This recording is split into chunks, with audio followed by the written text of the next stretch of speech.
Hey everyone, today we are talking about calculating molar mass.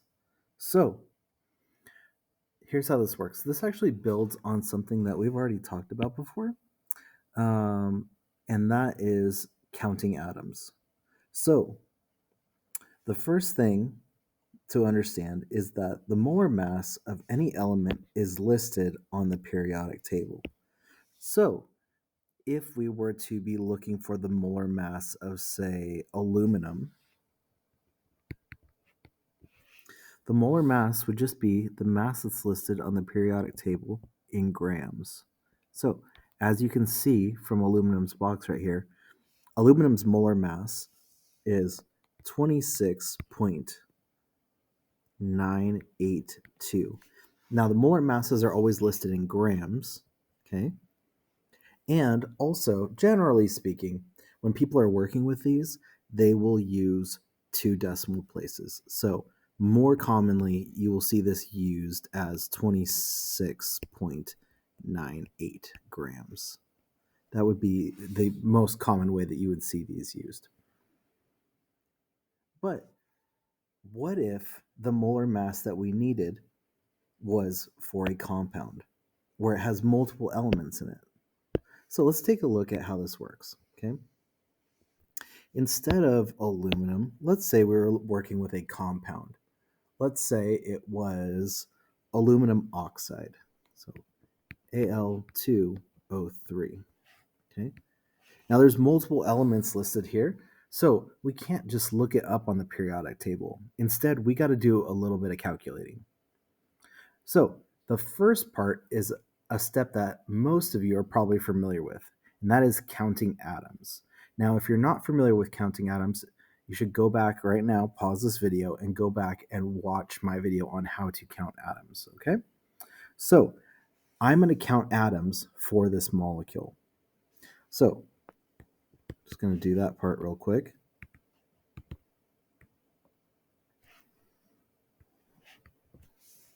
Okay, so I've got 2 aluminums and 3 oxygens.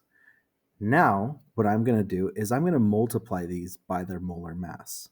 So, aluminum's molar mass is 26.98 grams. We can see it right here on the periodic table.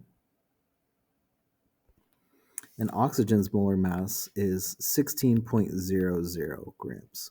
Again, that's to 2 decimal places. Okay. Multiply these out. That's 53.96 grams, and that's 48.00 grams. And then the last step is we just have to add these together. So if we add these, 6, 9, bring down the decimal point, 1, carry the 1. Our molar mass is 101.96 grams, which is equal to 1 mole. Okay? So the molar mass is just counting atoms, multiplying them by the molar masses for the corresponding elements on the periodic table, and then adding them all up. Let's take a look at one more. Okay, let's give me a quick second to clear up my illustration right here. Let's do one that's a little bit more challenging. Let's say we have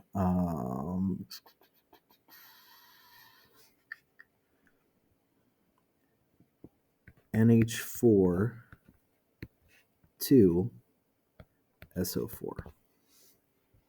Okay, this one's going to be a bit more challenging, but really it's just more challenging because there's more elements. So it's not actually going to be more difficult in terms of the overall mechanics of what's happening here. Let me show you what I mean. I'm going to count atoms. Okay, first step. So N, H, S, O. Count them out.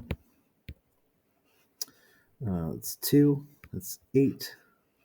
That's 1. That's 4. Multiply them by their corresponding molar masses. So I'm going to need hydrogen. I'm going to need nitrogen and oxygen. Split those right there. And I'm also going to need sulfur. Okay, so nitrogen is 14.01 grams. Hydrogen is 1.01 grams. Sulfur is 32.06 grams. And oxygen is 16.00 grams. Okay. Multiply all of these out. 28.02, 8.08, 32.06, and 64.00. Last step is just to add them up. 16, decimal, 8, 16, 22, carry the 2, 11. Oh, I'm sorry. Oh, there's a 2 right there. 2, 4, 5, 6, 7, 13. 132.16 grams is equal to 1 mole. So the molar mass for this compound is 132.16 grams for every 1 mole. So as you can see, the steps for calculating out molar mass are actually very straightforward. You first count your atoms up, multiply them by their molar masses, and then you just total them all up.